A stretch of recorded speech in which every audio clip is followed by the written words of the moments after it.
Welcome. Oh, that was loud. Welcome.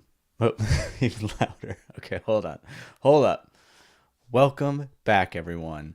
Um, I was just talking about how I wasn't sure what I was gonna do next. It's the next morning. I don't. I don't really have like a not establishing the lore here of my recording schedule because there is no such thing as a schedule with me right now. But I got an email. FrostySnoman FrostySnoman of The Moon Looks Beautiful Tonight fame uploaded a new story today called The Fireman. Some may call it arson. You call it a service.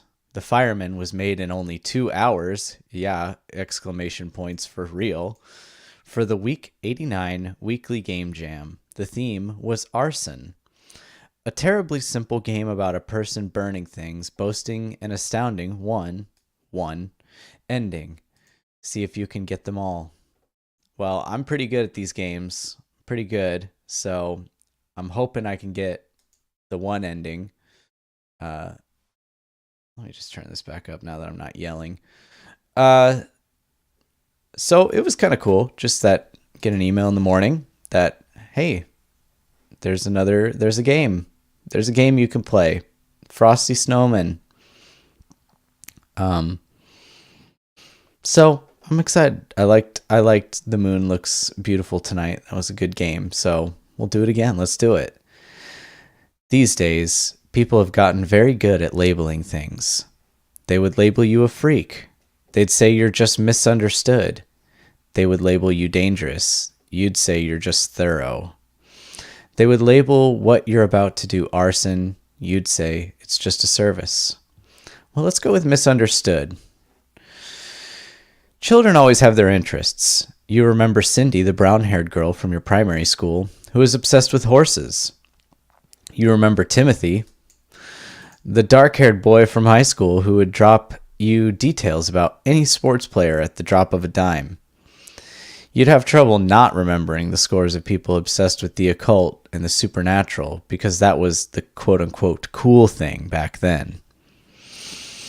You remember how weirdly everyone looked when they found out what you loved to do.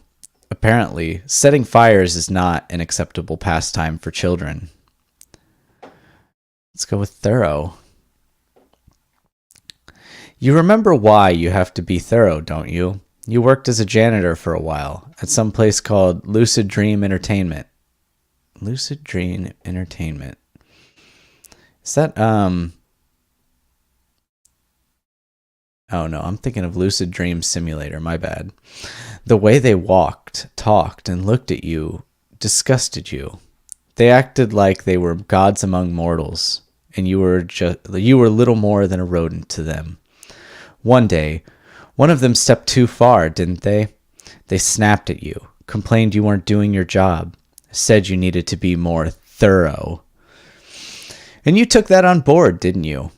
When you stalked door to door, dragging your axe on the floor and reeking, smelling of petrol.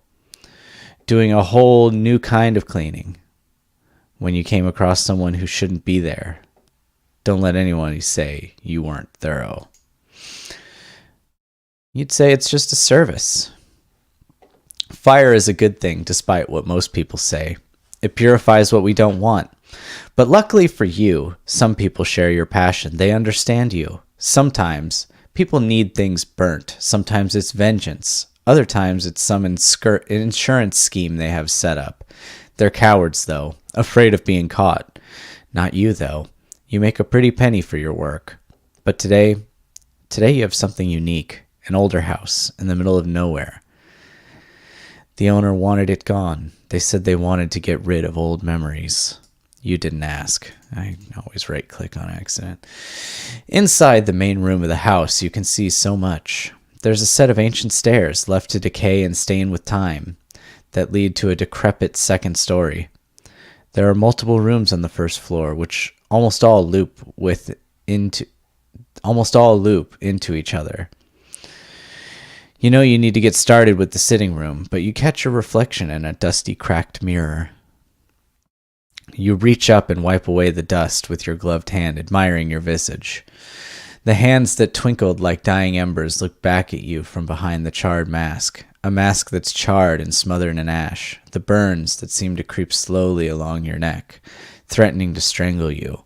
The scars from brawls and bad dreams come real.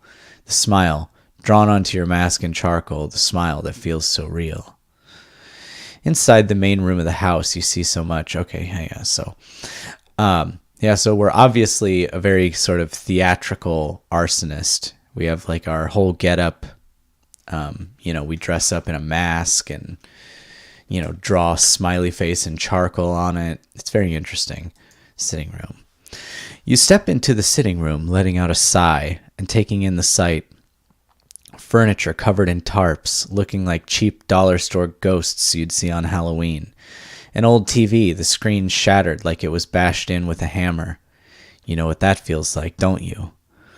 Photos line the walls, too. The client, a wiry man with eyes like a vulture and thinning white hair, as in most of them. Alongside him, in most every other photo, is another, a woman, just as old as him. They both look so happy. It's time to get to work. You aren't being paid to be sentimental. You whistle as you get to work. Gasoline, as expensive as it is these days, will always stay special in your heart. You grew up with it. Playing in your father's auto shop while covered in grease, it will always have a special place in your heart. The tarps on furniture become damp with potential. The dust is washed away by the tide of fuel. The smell of dust is replaced with the intrusive aroma of unleaded liquid nightmare. You patrol around the rooms, dragging canisters behind you and dousing everything until your mind goes hazy with the fumes. You can hear the voices again. They're telling you how good a job you're doing. Dad's proud of you again. Mom's still here. Dad doesn't drink here. They didn't take the house away. The shop didn't burn down. You feel on top of the world in this dizzying state of lucid dreaming, but you keep working. Just as quickly as it set in, you can see just fine again. Pity. When did it all get done? The house seems to be fully doused. In a state of euphoria, you stumble out of the house and reach into your pockets. Matches. You've always liked them more than lighters.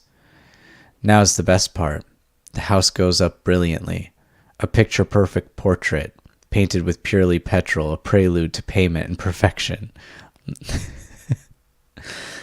I wonder, a picture-perfect portrait painted with purely petrol.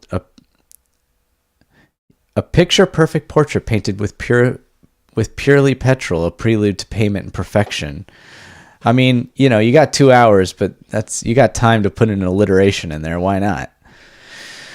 A dream made real, and I imagine in my head that the sentence started, a picture-perfect portrait painted, and then it was just kind of like, FrostySnoman was just like, you know what?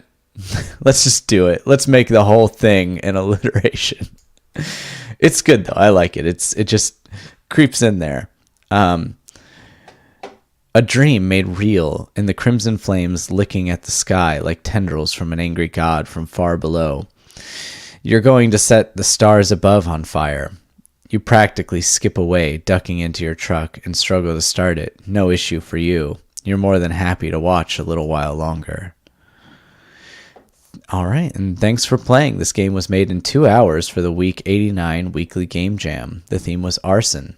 This game was made by FrostySnoman and published for free. If you paid something for this, something's wrong.